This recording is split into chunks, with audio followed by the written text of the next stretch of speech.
Écoutez la vidéo, s'il vous plaît. Je ne pourrais pas m'étaler sur le sujet parce que jusqu'à présent, je suis encore en procès avec le gouvernement pour que justice soit faite. Pour que justice soit faite. Nous sommes encore en procès et je ne peux m'étaler sur ce sujet. Je ne peux m'étaler sur ce sujet. Mais il faudrait dire que le choc a été tellement profond, comme une bourrasque. Quoi. Comme une bourrasque. J'ai été accusée par un individu du nom de M. Diaby qui a fait un post le 6 août 2020 en disant, je cite, je viens de voir Bintou Ouattara, la nièce de Mme Gbagbo, qui n'est pas au travail et qui participe à une activité politique. Écoutez bien. Donc, interpellons son employeur pour qu'il la chasse. Et c'est suite à cela que nous avons abouti le 1er octobre 2020 à la lettre, au licenciement, à mon licenciement. C'est suite à cela. Un individu que je ne connais ni d'Adam, un individu que je connais ni d'Adam ni d'Ève, je ne sais même pas, un anonyme, je ne sais même pas qui il est, je ne sais même pas qui il représente, je ne sais même pas ce qu'il fait. Mais pourtant, cet individu avait autant d'informations me concernant. Il connaissait mon nom, il connaissait mon lieu de service, il connaissait l'affiliation avec la présidente Mme Gbagbo. Il savait tout ça. Pourtant, c'est un individu qui ne travaille pas au port autonome d'Abidjan.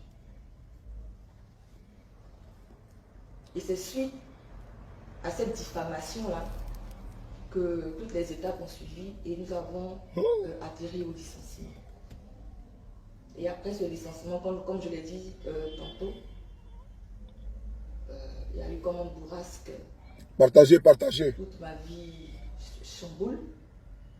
Tout le programme, tout l'aménagement qui avait été fait concernant ma manière de fonctionner, concernant ma manière de vivre, concernant tout a été basculé. Il fallait reprendre. Il fallait moi-même d'abord être forte. Il fallait que je puisse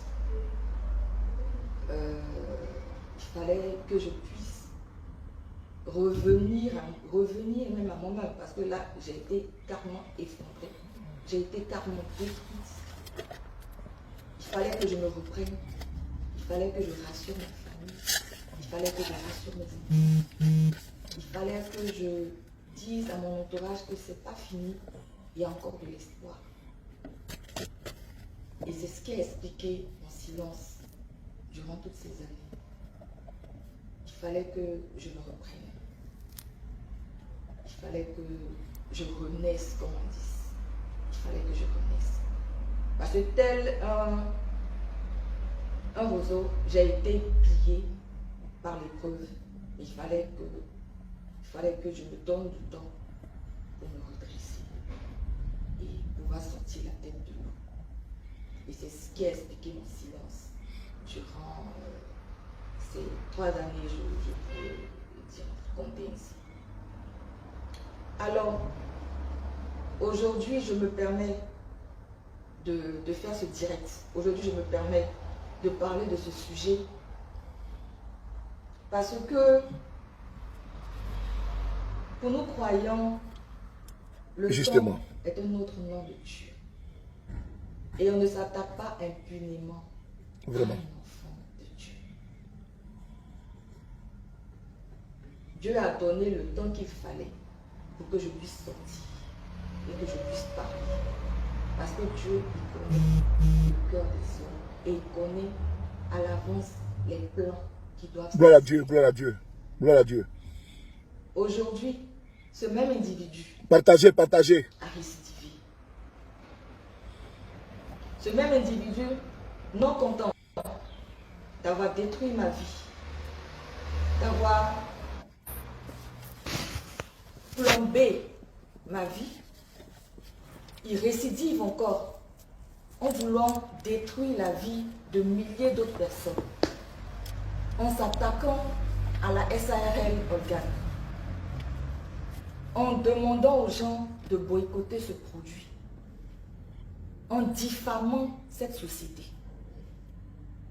Et par ricochet, cela pourra avoir un impact sur la vie de milliers d'employés qui travaillent dans cette société. L'on pourrait se poser sa question, l'on pourrait se poser la question de savoir quel est son but en faisant ça. Qu'est-ce qu'il recherche en faisant ça? Et c'est ce qui m'a fait sortir de ma tanière. Il fallait que je parle. Il fallait que je donne de la voix. Parce que hier, ça a été moi. Aujourd'hui, c'est la société Organe. Demain, qui sera dans le viseur de cet individu? Il fallait que je donne de la voix. Il fallait que je dise que c'en est assez de toutes ces disproportions. C'en est assez. De vouloir détruire la vie des innocents. De vouloir diffamer des personnes. Sous prétexte que certaines personnes vous contactent n'ayant pas la véracité des faits, ou même moyennant de l'argent, vous diffamez de saints innocents, vous détruisez les vies de pauvres citoyens que nous sommes. Il faut que ça cesse. Et c'est pourquoi ce soir je me permets de faire ce direct. Ce soir je me permets de donner de la voix parce que je ne veux pas être complice. Parce que c'est vrai, hier, ça a été mon cas. Je me suis tue le temps de me remettre, le temps de me rebâtir. Mais j'allais pas me... À cause d'un marguillat, Et quand je savais que ce monsieur allait récidiver, Dieu aussi a permis que ce temps-là, ce soir, que je me mette devant vous et que je parle. Et que justice soit faite. Parce que c'est une histoire qui... c'est difficile. C'est difficile. Parce que 14 ans de service. 14 ans de service au port autonome d'Abidjan. 14 ans de dévouement. 14 ans d'abnégation. Et en ces 14 années, jamais je n'ai été blâmé. Jamais je n'ai été blâmé. Jamais je n'ai été interpellé. Jamais je n'ai été accusé. Jamais je n'ai fait preuve d'incompétence. 14 ans de ma vie. Waouh, 14 années. Et subitement, comme une baffe dans un sommeil, que l'on reçoit dans un sommeil, subitement, le 1er octobre 2020, je reçois ma lettre de licenciement. Waouh! Qu'est-ce qui a pu bien se passer? Quelle faute ai-je commise? Ça reste des marques indélébiles en fait dans l'âme. Ça reste des marques indélébiles.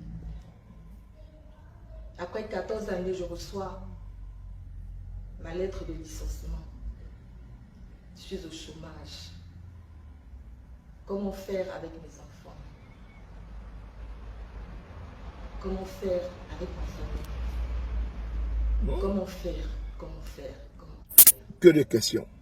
Que des questions. Et ce 1er octobre 2020, je vois ma vie chamboulée. Je vois ma vie partir en vrille. Waouh! C'était dur. C'était dur. C'était dur. Comment expliquer aux enfants ce qui arrive à leur mère? Comment expliquer à la famille ce dont je viens de subir? Comment leur expliquer cela? Comment faire pour payer mon loyer de maison? Comment faire pour nourrir mes enfants? Comment faire pour prendre soin de mes enfants? Comment faire pour maintenir le rythme de vie que j'avais? Autant de questions qui chamboulent dans mon esprit lorsque je reçois cette lettre de licenciement. Yako, ma soeur, Yako, ma soeur, Yako. Yako. C'est très, très difficile. Et pour tous les parents qui me suivent, je sais qu'ils peuvent ressentir un peu ce que j'ai ressenti en cette année-là, lorsque j'ai eu ma lettre de licenciement. C'est vraiment un coup dur. C'est vraiment un coup Vraiment, dur Yako. que j'ai reçu. C'est vraiment un coup dur. Waouh.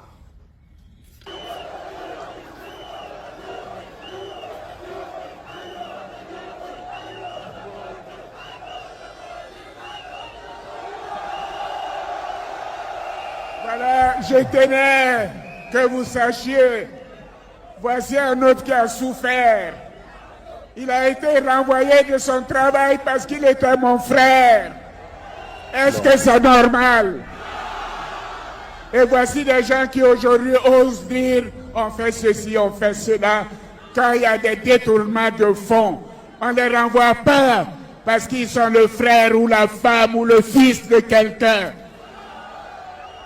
Ils sont renvoyés pour incompétence, pour détournement de fonds. Je veux aussi que mes deux sœurs, Rokia et Sita, soient avec nous. Où sont-elles, Rokia et Sita? Bon, me dit qu'elles sont de l'autre côté. Rokia et Sita ont également perdu leur travail. Rokia était à Air Afrique. Elle était à la Banque africaine de développement. Ma sœur Sita était à Air Afrique. Il a été demandé qu'elles soient renvoyées parce qu'elles étaient mes sœurs. Non. Est-ce que c'est normal? Écoutez bien, M. Ouattara, écoutez bien. Vous avez écouté M. Ouattara, vous avez bien écouté M. Ouattara, vous avez bien entendu. Ce n'est pas normal que l'on puisse licencier quelqu'un parce qu'il est le frère d'eux, il est l'ami d'eux, parce qu'il milite dans un parti, parce qu'il est militant d'eux, ou parce qu'il a une filiation avec telle ou telle personne. Bienvenue, n'est-ce pas, dans ce nouveau podcast de cette nouvelle semaine, dans le premier de la nouvelle semaine. Mes amis, mes frères et sœurs, vous avez écouté cette dame qui a ici expliqué sa situation qu'elle vit depuis octobre 2020. Je tenais ici à rappeler une chose, que nous traitons tous les dossiers sur notre page Facebook. Ce dossier est pendant devant la justice ivoirienne, mais nous avons vu, nous avons été interpellés par certains de nos followers et ce dossier nous a interpellés.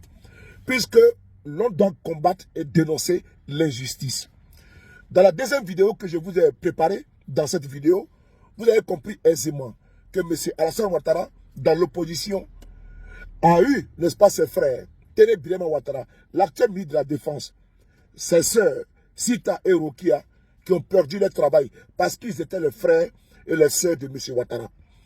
Au cours d'un meeting au stade Félix Houphouët-Boigny, M. Ouattara a expliqué que ce n'est pas normal que l'on puisse, que l'on ait congédié, l'on ait licencié ses frères au nom d'un délit de patronyme. Effectivement, nous le condamnons, nous le dénonçons. Jusqu'à ce jour, on le dénonce. Que personne ne doit payer pour l'un ou pour l'autre parce qu'il est le frère d'eux ou la sœur d'eux. Cette dame qui a une filiation avec Mme Simone et Yves Babo, c'est important de le signifier. Cette dame qui a une filiation avec Mme Simone et Yves Babo, vous expliquez ici aisément sa situation. Un individu, n'est-ce pas, comment dirais-je, étiqueté, homologué RHDP, a balancé sa photo sur Facebook en août 2020, puisqu'il y avait une manifestation de l'opposition. Et cette dame, il a demandé à son employeur, qui est le port autonome d'Abidjan, de licencier la dame.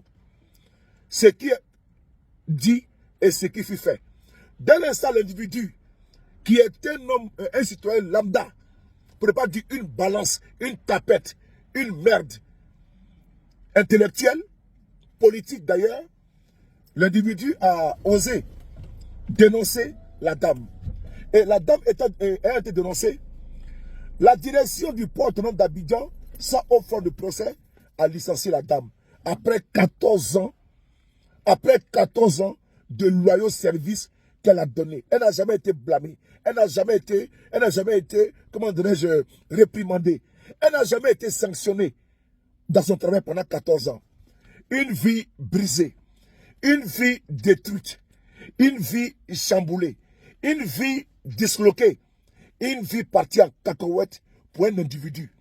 Comme elle a dit dans sa vidéo, l'individu a récidivé encore, puisque les criminels reviennent toujours sur son lieu de crime. Et cette fois-ci, c'est à travers une eau minérale en Côte d'Ivoire, qu'on appelle Olgan, si je ne me trompe pas, pour ne pas faire la publicité, que l'individu a encore diffamé. Et ce qui est bon de constater, c'est que même si la dame avait fait un abandon de poste, je dis bien un abandon de poste, on pouvait très rapidement, comment dirais-je, la rappeler à l'ordre, ou bien, comment dirais-je, la sanctionner pour une semaine, ou bien une mise à pied. Mais comme cette dame, elle est de l'opposition de Côte d'Ivoire, pour ne pas dire, elle a une filiation avec la première dame Simone Eve Gbagbo, la sanction a été directe, elle a été implacable, licenciement direct pour faute lourde. Mieux. Il faut savoir une chose, qu'en Côte d'Ivoire, les commis de l'État, en l'occurrence militants du RHDP, laissent leurs bureaux, désertent les bureaux et vont à des rencontres, à des activités RHDP du lundi au vendredi. Et ils ne sont aucunement inquiétés. Nous le savons tous. La preuve en est. Le dimanche 19 mars 2023, le procureur Adou Richard, qui est un commis de justice, qui est un procureur de la République, qui est censé ne pas avoir une appartenance politique, était à une cérémonie d'hommage à M. Ouattara, chef de l'État. Une cérémonie d'hommage qui a été organisée par le RHDP, un parti politique.